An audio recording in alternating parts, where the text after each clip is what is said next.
Hello everyone, welcome to part 2 of How to Draw Superman, a bit like a 90s manly anime. Here on the screen is what we left off of in part 1, which is just the initial pencil stage. And so now we're going to ink it. Now the inking for this kind of drawing is very simple. It is basically just go over all the pencil lines in a thin ink brush, thin brush ink.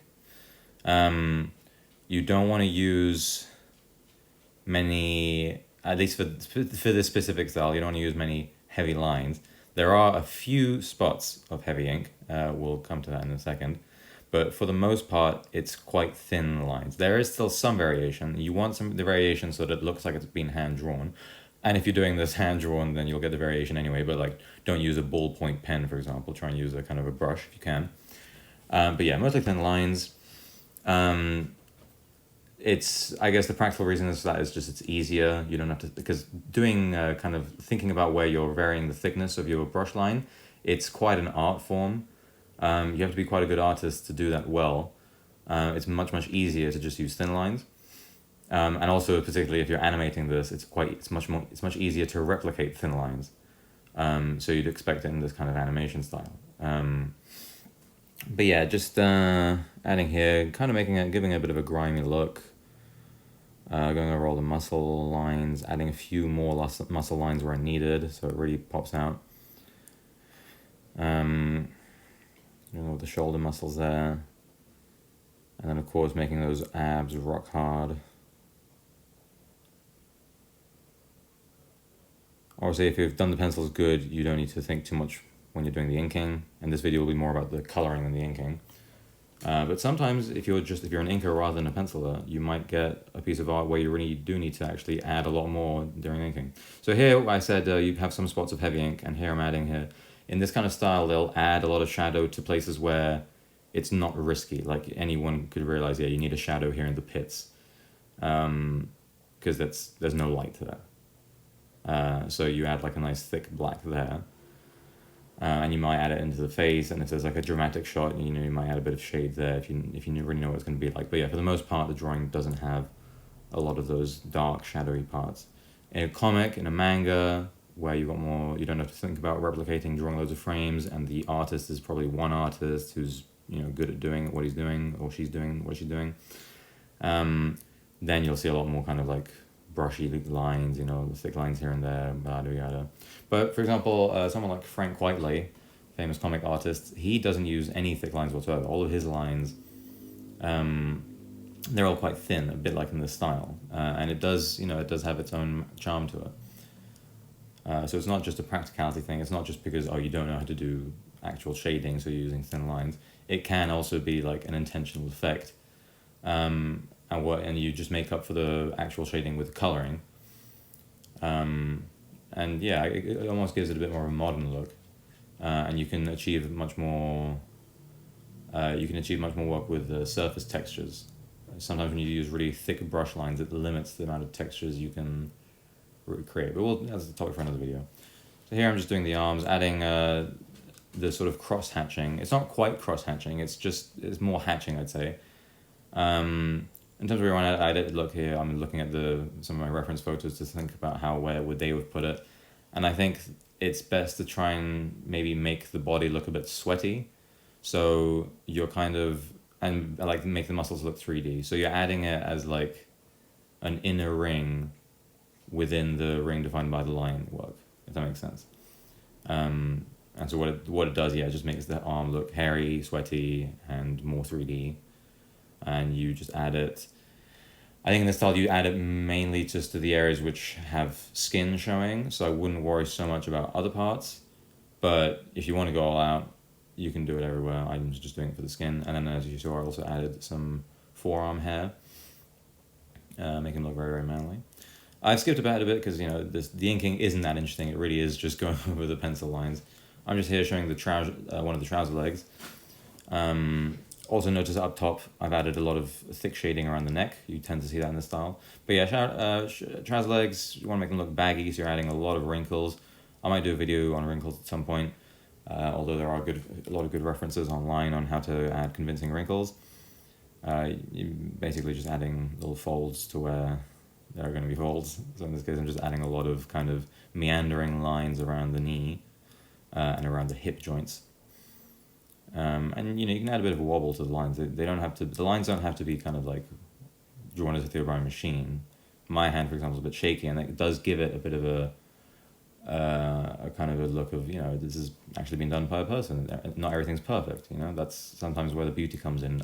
Different art forms is when something isn't perfectly done. So just finishing the boot here again, adding a few wrinkles, but the boot is presumably like a thicker leather material, so you have less wrinkles than you would in the trouser legs, which are presumably in this case jeans.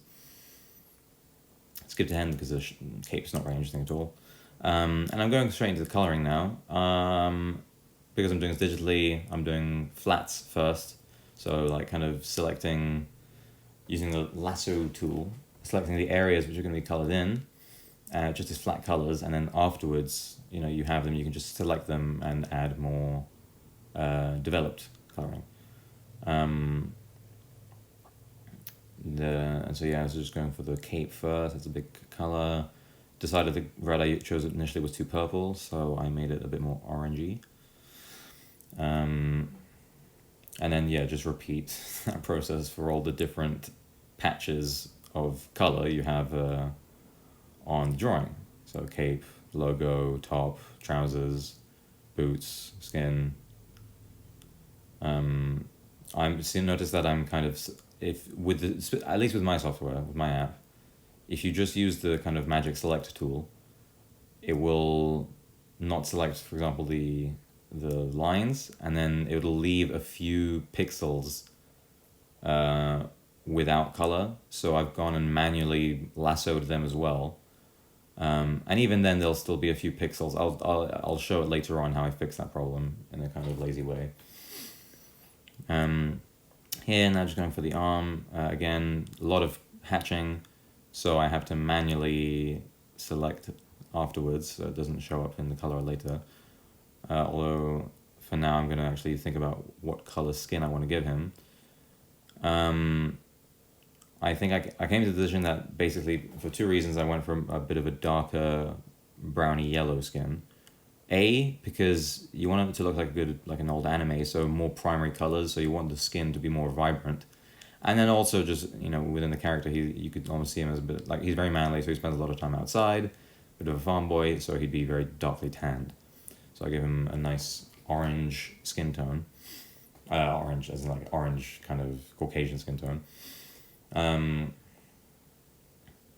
That's the general principle with if you're doing something that you want to make it look old, think about having a few like more vibrant colors. Nowadays, the colors tend to be a little bit more muted, more pasty, but back then you wanted to catch the attention of the person switching channels. For example, that's why the Simpsons, for example, are yellow, so that you saw the channel, you saw yellow people, and you immediately caught your eye. So same kind of thing if you're doing something in an old anime style.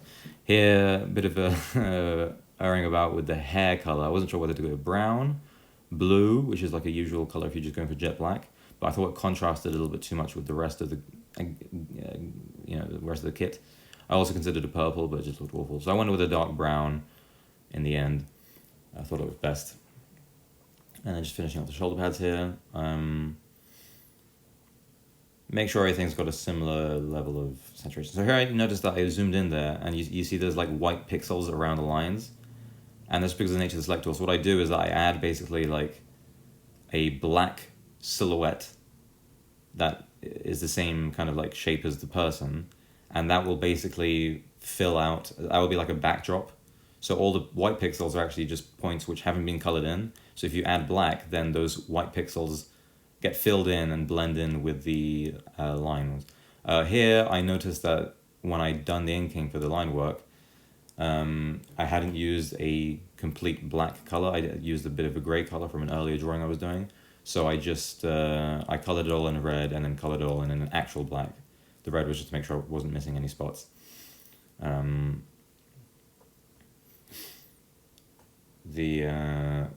now that's all the flats done, and now we want to go ahead and do, I guess you'd call it like the depth coloring.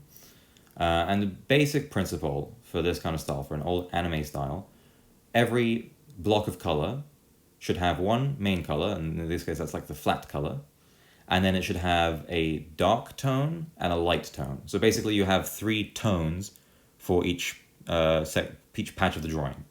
So for example, the skin here, I've got the flat color, that's the kind of like the basic color of the skin, and then I'm getting one hue, one tone for like the skin in the shade. So with the shading, like anything that's in shadow, I've got that darker tone. And then later on I'll pick one for the lighter tone, for the things that are being illuminated by the light. And if you have three tones, it gives it, like, that's the minimum you need so it looks 3D. If you have only two tones, notice now, for example, just with the base tone and with the shade tone, with the dark tone, it looks 3D, as I'm adding it, his face and neck start looking more 3D, obviously. But you'll notice it'll be a dramatic change when I start adding the lighter tone as well. It really pops out. And you'll notice that usually in most of these old animes, they follow that kind of three-tone rule. They'll have the base, they'll have a shade, and then they'll have a glow or a light. And it's a really, really simple trick. And it really helps. It just works well. Here I'm doing the arm as well, so I haven't done the light tone yet. I'm adding the arm. The kind of shape, I'm imagining the light source is sort of to the right of the image and maybe a little bit behind him. So all the shade will primarily be on his front, to the left of the image. And you want to use these shadows to make the muscles pop out even more. At first here, I went down, I think I did it wrong, because the arm was starting to look a little too flat. See, it's like the bicep pops out, but then the rest of the arm seems flat, and so I changed it. I added a bit more of the base tone, so it kind of looked like the forearm had some roundness and shape to it as well. And then I added some to the hands. I notice I'm not, because this light source is behind him, I'm not taking the dark all the way to the edge. I'm getting it a bit around, because for like a round shape, there would still be light on the back. So you don't want the shape to be split in two halves, dark and light. The darkness will kind of be like sandwiched in between a thin layer of light and a thicker layer of light. I'll do a video on that at some point, but it makes it look more like the lighting is curving around the muscles. But again, it's because it's like an older style. The shading doesn't have to be perfect. It doesn't really have to be realistic. That's the important thing. Art doesn't have to be realistic. It has to look good. And so on the other arm, the shading isn't really like consistent with the other arm, because I just wanted to highlight some of his muscles a little bit more. Here I'm adding the lighter tone. And again, it doesn't have to be good, well drawn. Like, I'm doing very splotchy kind of coloring. That's on intention. If I was doing this more carefully in like a more modern style, I'd actually try and think about how the light would look. But here I'm really just adding in splotches, trying to make it look like an old cartoon, like an old animation. And notice, as soon as I've added that third tone, it just looks different. It looks like, it looks way more 3D, way more striking. And of course you could add an infinite amount of colors and eventually you'll just approach like a photo, right? But 3 is the minimum. Any more than that, it won't really be noticed. You just need 3. And if you're an animator, you want the minimum. You don't want to do more than you have to. So, and this is like something you can also apply to if you're doing normal style drawings as well. Always try and get 3 tones. It normally makes it pop. There's always a marked difference. So there I've done the skin. And again, like I said, the kind of the hatching and the coloring both work together to make him look like he's kind of sweaty, like a glistening body, like a bit of like a bodybuilder. Because again, it's supposed to be sort of like a ridiculously manly anime. Then going for the same effect with his top now. If I wanted to make him look less sweaty, then I'd use a less contrasted light tone. And I'd probably use I'd link up the light tones a little bit more, so it just looked like light. Now it looks more like a kind of a shine. And then doing it. So I've done, again, see the top, I've used 3 tones. There's the flat bass tone, then there's a darker tone, and there's a hint of a lighter tone. I'll do that with everything. So close, yeah, whatever you want.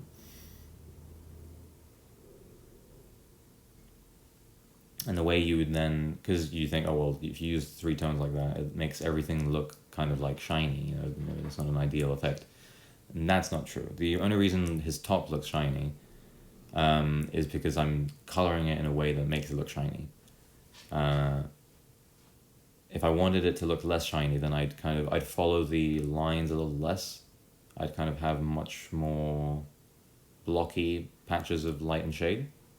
So for example, here on the shoulder pads, As If by Q, because they're flatter, I just add kind of like much more simple, big shapes. And then with the trousers here, again, I'll follow a bit around the folds with the shade specifically, but then when it comes to the actual leg, no, I'll change it in a second. I'll make it a little bit more kind of, it just looks, just to make it, it's more kind of like a bit closer to like half shade, half light, right? And then also the shades I've used for the trousers are closer together. So it's not like the skin where each of the 3 shades contrast with each other very, very greatly. Makes it look shiny. Whereas with the trousers, the 3 shades I've chosen are much closer. And so it looks a little more matte. Even then, the light shade I've chosen is a little light. Maybe I could have gone with a slightly less striking one. For the highlights, I am lazy, and so is the animator. The animator's not lazy, but they're looking to cut corners because it's more expensive every time you add things you don't need to add. So for things like the belt and then the folds around the trousers, and even the boots, you don't need to add 3 tones all the time. You just need 3 tones. It just, every time you do add 3 tones, it looks better. But if it's not really noticed, don't waste time. But yeah, for the boots, the boots are leathery, so you want to get a bit of shine, so I did add a light tone there. And then I'm adding a bit to the cape as well. And again, what I said before, the cape, I'm shading in a different way to the body, to the skin, and I'm adding these kind of much more blocky patches of color. And it will give it a less shiny look. It'll just look more like a fabric with a swath of shadow and a bit of light.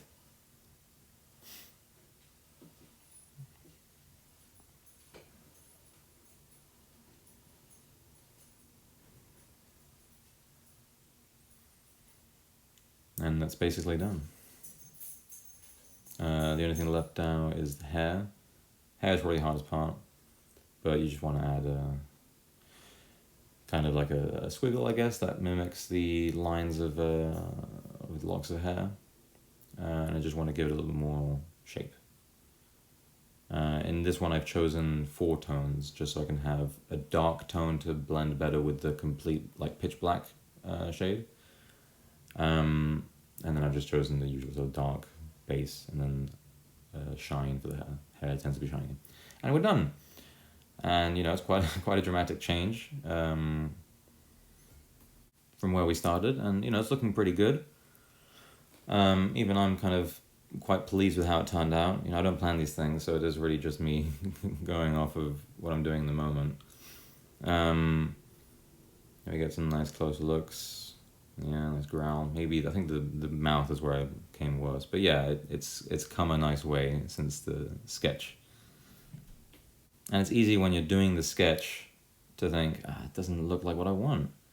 But then you need to think, well, I'm not finished yet. When I ink and color, when I've added everything that needs to be added, it'll look better. It won't be the thing I want it to be until it's finished. So always keep on going. And thank you for watching. And if you have any ideas for videos, please comment them below, and I'll try and make them. Sorry for the long gaps between videos. I'll try and shorten that in the future. Till next time.